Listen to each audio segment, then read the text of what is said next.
Okay, students, in today's session, we will discuss one of the important topic in Java. So that is regarding that SS modifiers. Okay, so what is the requirement of using this SS modifier? And like as you know that till now we have started with the inheritance part.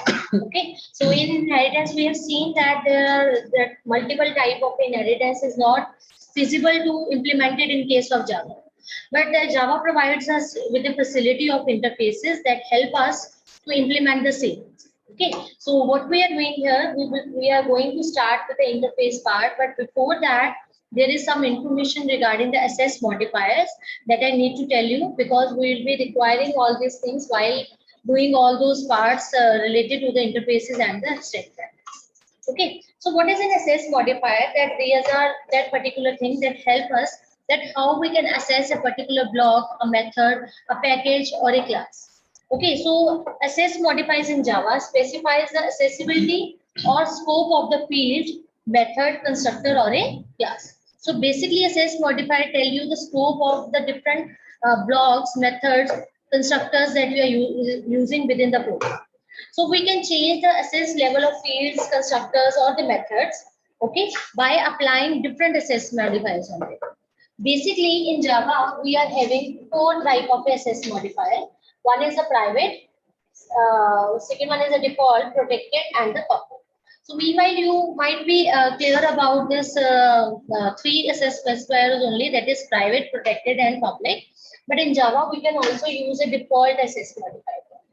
Okay, so private is what? That is the SS level of a private modifier is within the class only. So you can see from this particular chart also that you can assess a particular private SS modifier if you are using. That particular part will be used within the class. You cannot use a private method, constructor, or a block within the package also, outside a package by a subclass, or outside a package, completely outside the package. So private methods or private, we can say the blocks are such type of a block that are used within the classroom. Okay, so this is regarding the private. Second part is your default part. So assess level of a default modifier is only within the package. So we can check that obviously within a package we can also have different classes also. So this default package will be used within the class and plus within the package. You cannot use any default SS specifier like component like block, constructor, or a class that is outside the package by the subclass, or by the, or if you are using the same thing outside the package. Okay, so in that case, you cannot use this particular default one. Okay, so protected is there. So protected is what? That is the access level of the protected modifiers is within the package and outside the package through the child class. So we are going to use that protected part if we are having a proper parent-child relation, and in the if we are assessing this, we are having the same thing in the parent class. So same thing that we need to assess in the child class. So for that part, particular part, you can use a protected assessment. Okay, so it can be used within the class, protected can be used within the class, protected can be used within the package, it can be used outside the package by subclass only, but it cannot be used outside. Okay, so that is the third SS modifier that we have in the case of Java. And the last one is your public SS modifier. So public SS modifier is basically you can assess any type of a public field everywhere, that is within the class also, within the package, outside a package, or outside the package, completely outside the package, or outside package by the sub. So public modifier is such type of a modifier that is accessible to everyone. Okay, so that's why we use a public. So in Java, basically the default package, like in other cases, we have seen that if we don't mention any type of SS modifier, so we use private as a that is by default private we use as a SS. But in case of a Java, if we don't provide any type of a SS modifier, so by default it will be the default assessment.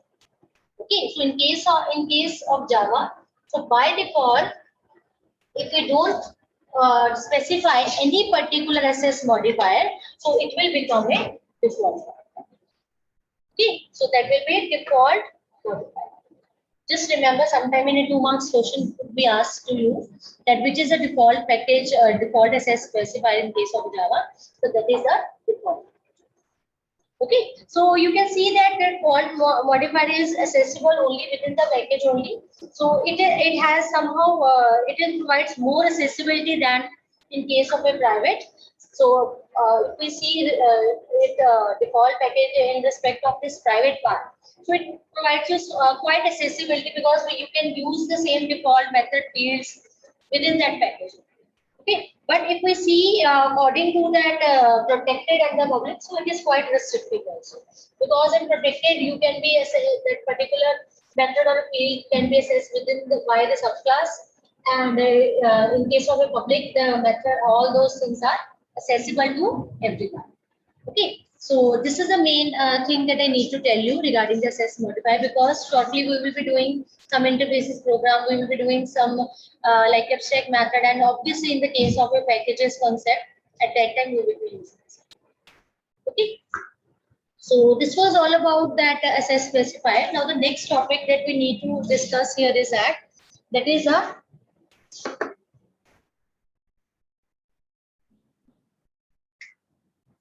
So the main thing that we are going to start is that interfaces.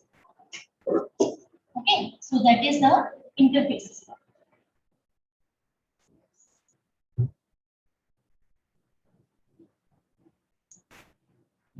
So we are going to start with the topic that is interface in Java. Okay, so that is interface in Java.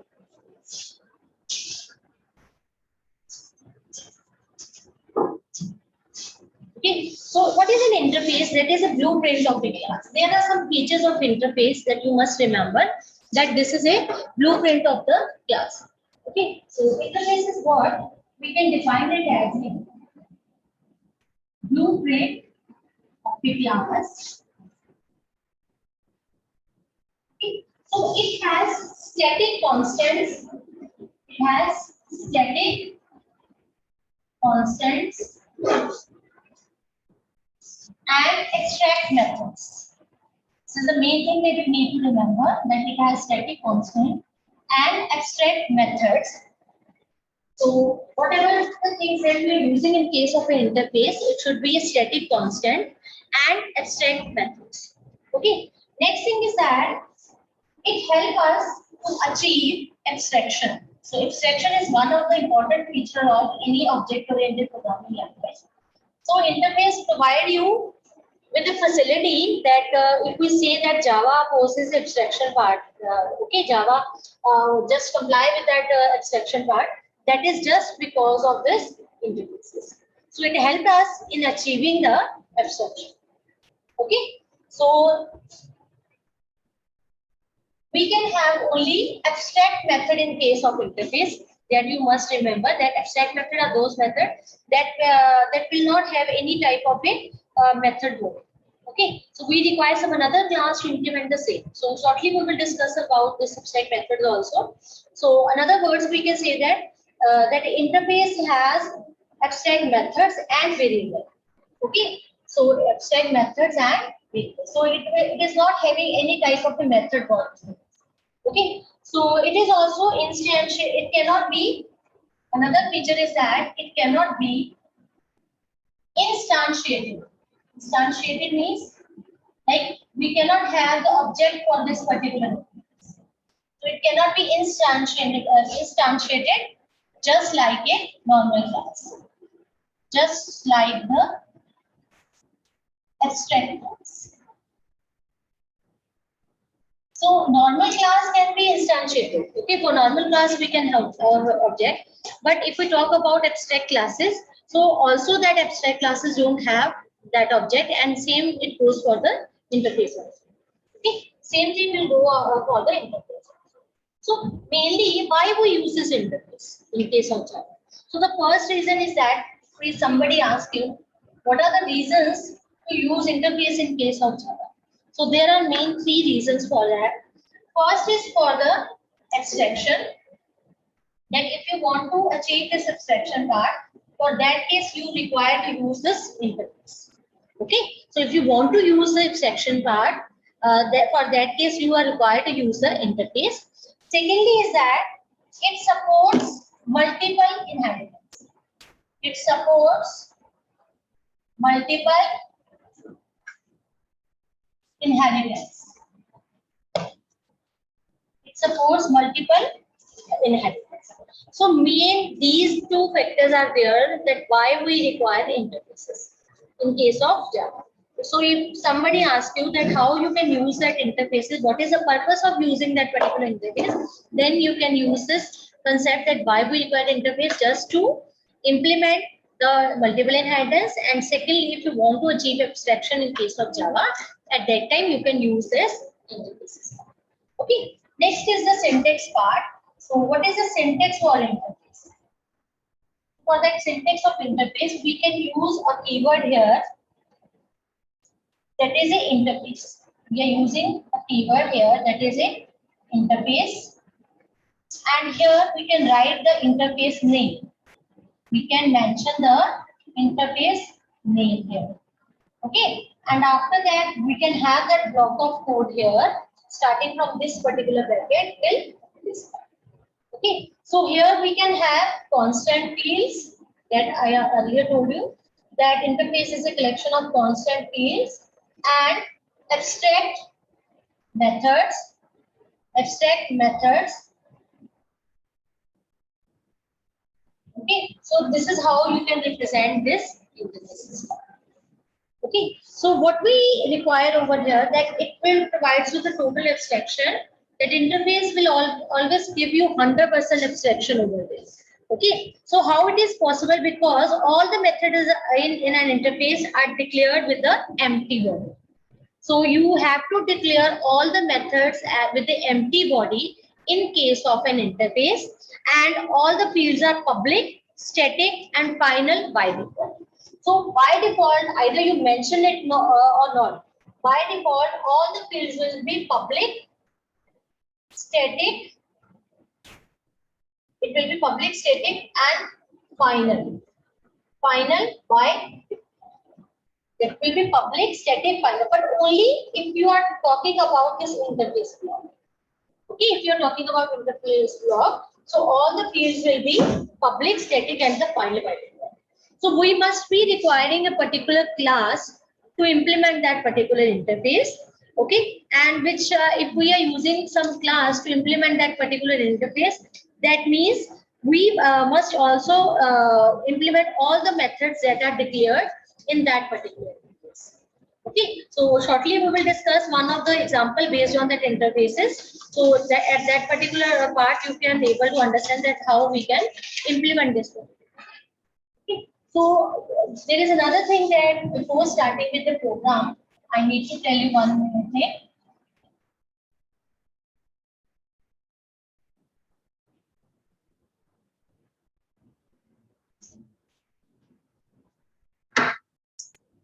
That is the relationship between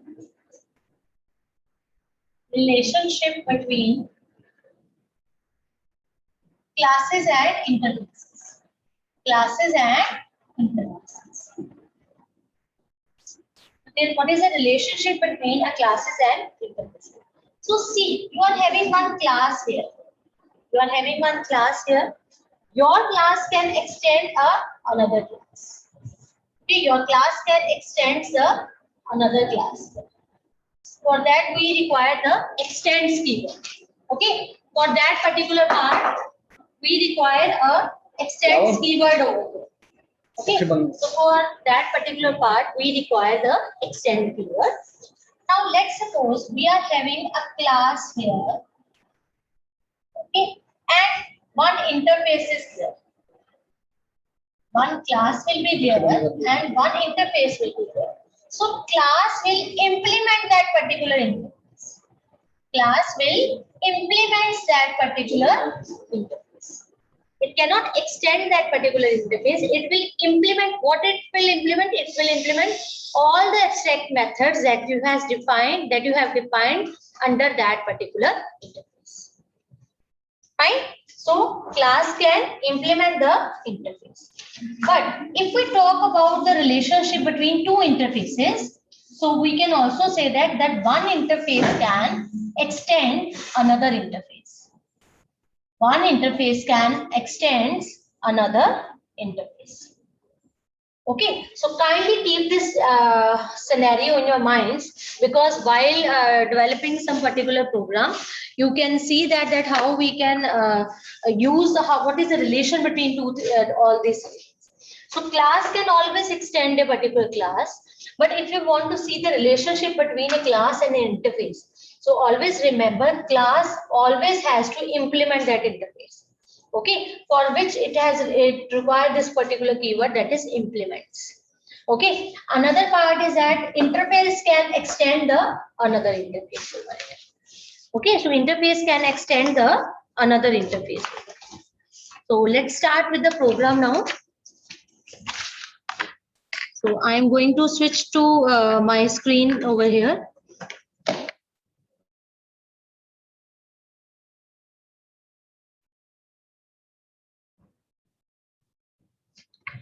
Okay, so in this particular part, we will discuss that how we can use this particular interface. Okay, now let's suppose I am taking one interface here. So I am writing in order to declare a particular interface, I have to use that interface keyword here. So here I am using P. This is the name of my interface, P. And here I am using void print. Now let's suppose this is the one of the method that I am using in this particular interface. Okay. Now, in order to use that particular interface, we always require one class. Okay. So what is the relationship between that class and that interface? That class will always have to implement that particular interface. So let's suppose I am using a class A implements. So what I will use here? Implements class A implements. So what was the name of my interface? That is P. So I'm writing like this, P. Now here, what I need to mention here, that is public void print.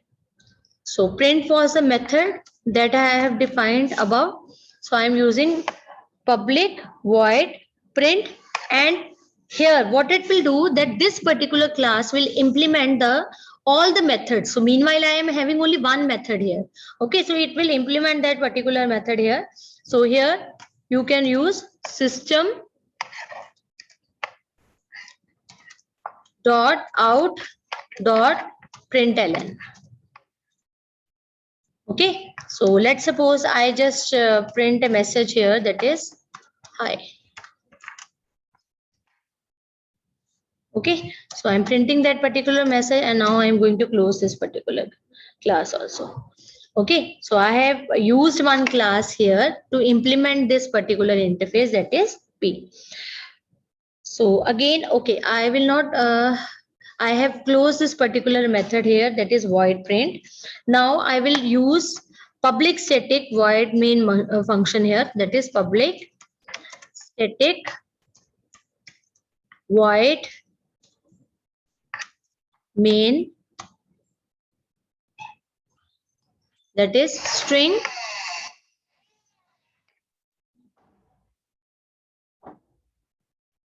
So we are having string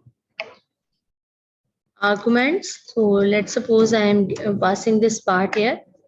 So string arguments, and inside this I will be inside this particular main method. So let's suppose I need to create the object for this class. So I will create the object for this A class.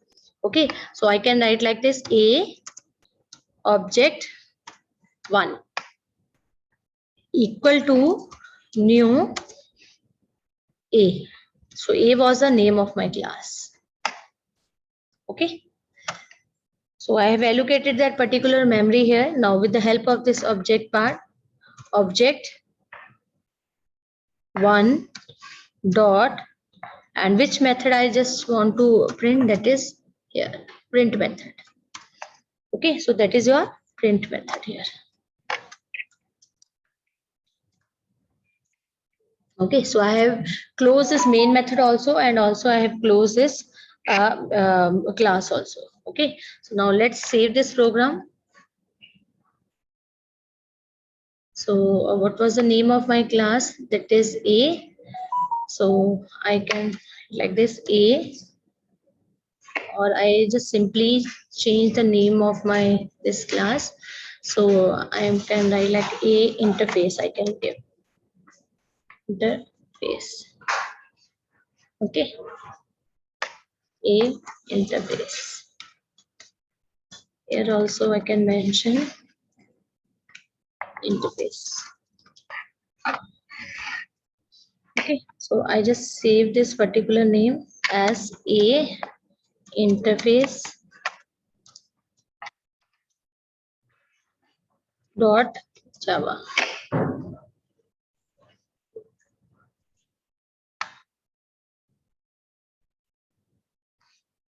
Okay, now see, I have saved this part as A interface dot Java. So let's see after compilation what comes. So I'm writing like this: Java C A interface dot Java.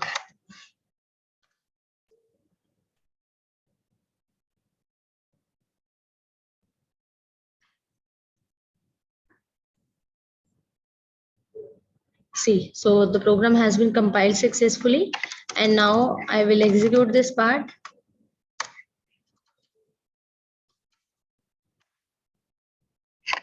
So you can see here, this message hi has been printed here.